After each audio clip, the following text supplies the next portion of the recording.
Well, let's now talk to political journalist and author Gerard O'Coleman, who joins us from Paris this evening. Thanks very much for joining us again on RT International. You're in the French capital. What's the mood and atmosphere in the city right now? We're being told that there's a state of war and a state of emergency. We've had this before. We had this in January, and for several weeks we had non-stop sirens and non-stop chatter on the radio about the threat from radical Islam and terrorist groups and so on. And so we're having a kind of a replay of that, but it has been, I think, accentuated, and we're going to have an intensification of the media campaign, which is essentially a propaganda campaign to make people in France fear Muslims. We need to be clear about the origin of the war on terror.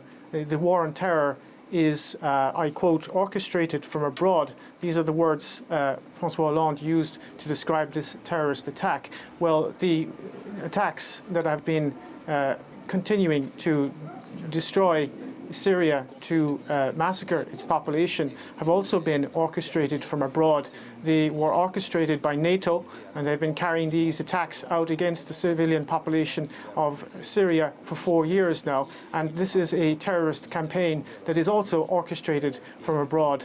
And people in Europe need to understand that there is a war that is becoming global, that is being waged against civilian populations in particular. It is a form of neo-imperialism and neo-colonialism which aims to divide and conquer European and Middle Eastern and African and the world's population, for that matter, and to make them submit to a global order that does not serve the interests of most of the people on this planet, but that does serve the interests of a very few ruling elite, a very small, tiny, and particularly tyrannical ruling elite. There is no war on terror. There is a war that is being waged using proxy groups, terrorist proxy groups, and they are being used against nation states who are resisting US and Israeli hegemony, and they are also being used as a means of disciplining the workforces in Europe. In a period of mass unemployment and austerity, you now have terrorist attacks being committed by terrorists funded, armed and trained by Western intelligence agencies. There is no such thing as ISIS. ISIS is a creation of the United States. We know that from official sources of the US military themselves. Declassified documents from the Defense Intelligence Agency have confirmed that. And the French government is now attempting to drum up support for more military intervention in Syria. And what they want to do is they want to get in on the game. The game is almost lost. The Russians have routed much of the Islamic State. You now have Islamic State militants coming into Europe disguised as refugees. That will destabilize Central Europe, and the French government wants to get in on the game in Syria and prop up those so-called moderate rebels. There are no moderate rebels, of course, in Syria. There are Al-Qaeda and ISIS militants, terrorists who have been beheading people, eviscerating people, absolutely creating chaos and genocide right across the region, and this does not serve the Syrian people or anyone other than the Western corporate elites and their geopolitical interests. What do you expect France to do now in the light not only of Friday's terrorism, but 10 months on from Charlie Hebdo? It's not going to ease up on what it's doing, is it? No. Much depends on how the French public will react. If they will, we are being bombarded now with a media propaganda campaign. There's just non-stop talk where we're told not to go out in the street. We're supposed to be fearful and keep quiet and so on. I think there is going to be a campaign against dissidents in France. They're very worried about the new media that has emerged in recent years, and they are very worried about the alternative media.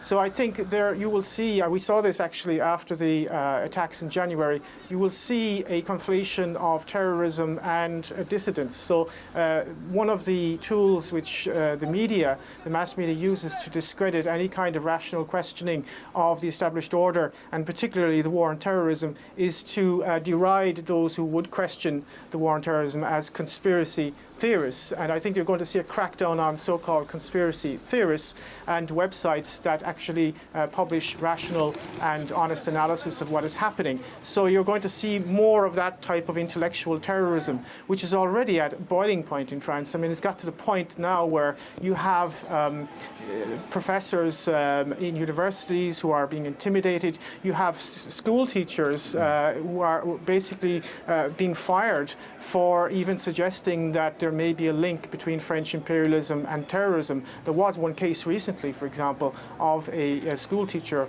who almost lost his job when he suggested there might be a link between French foreign policy and terrorism. So we are going through a period of deep intellectual terrorism. And of course, these random terrorist acts, which are a form of low-intensity civil war. I think that the current crisis, the refugee crisis, which is really a form of coercive engineered migration, because it could have easily been prevented, this form of coercive engineered migration is going to make this a lot worse, and it is going to create the conditions of civil war. It is a natural consequence, of course, of globalization, of financial capitalism. This is essentially what it leads to. I mean, it leads to a breakdown of society. And the only way in which they can kind of keep everybody down is by a policy of divide and conquer. So you're going to see a situation where you've got very much a Wahhabized working class in France. They're being Wahhabized by the allies of the French political elite, the Saudis and the Qataris. They're building Wahhabite mosques all over the place. And that is going to Wahhabize the youth, and they're going to be then used as pawns, if you like, in much bigger geopolitical wars, proxy wars against Russia, proxy wars against Iran in the Middle East, and so on.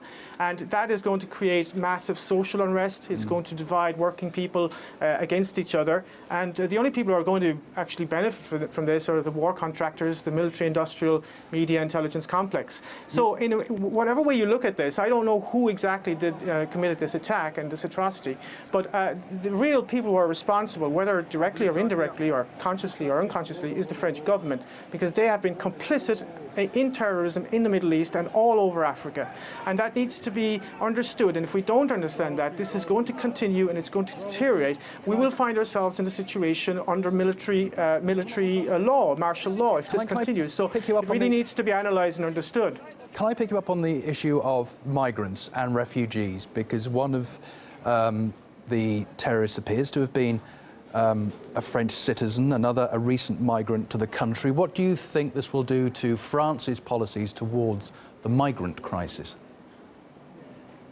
Well, I think there is sufficient evidence to suggest strongly, in fact, that the current crisis, I mean, the migration crisis is something that is ongoing, and there are different waves. You've got different waves coming up from Libya, you've got the ones coming up from Syria and up through the Balkans. But the current kind of refugee crisis, as it were, is what I would refer to as coercive engineered migration. This is a term used by Kelly Greenhill, a US academic, who wrote an interesting book on this, whereby she shows that migration can be used as a tool by one state to destabilize another state.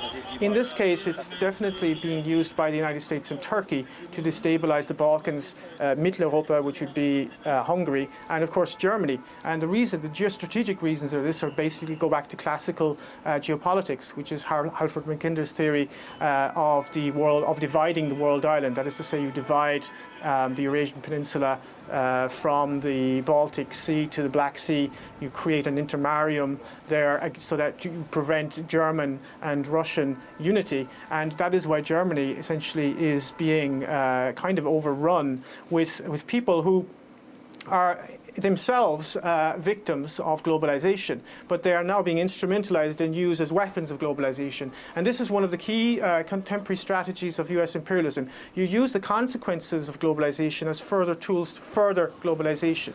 And I think there is no policy in Europe to to control immigration or anything like that. I think that the key question here is not actually controlling immigration. The key question is stopping this geopolitical destabilization of Europe. And some countries are attempting to do that. Hungary is attempting to do that. Bulgaria is attempting to a certain extent to do that. In other words, trying to find out who's an actual refugee and who isn't. They're prioritizing women and children, for example, in Hungary. That's a rational approach. But of course, Viktor Orban of Hungary is being demonized by the European Union for his insistence on implementing the laws of the European Union and of the Hungarian nation state. Here, you're in a situation where the French government is totally subordinate to US dictates. This is a country that has been completely taken over by US imperialism, just as Germany. And France doesn't really have a foreign policy. It does whatever Washington tells it to do. OK, it's always good to get your thoughts on this. Gearóid Ó Colmain, thanks very much for joining us from Paris this Saturday evening. Well.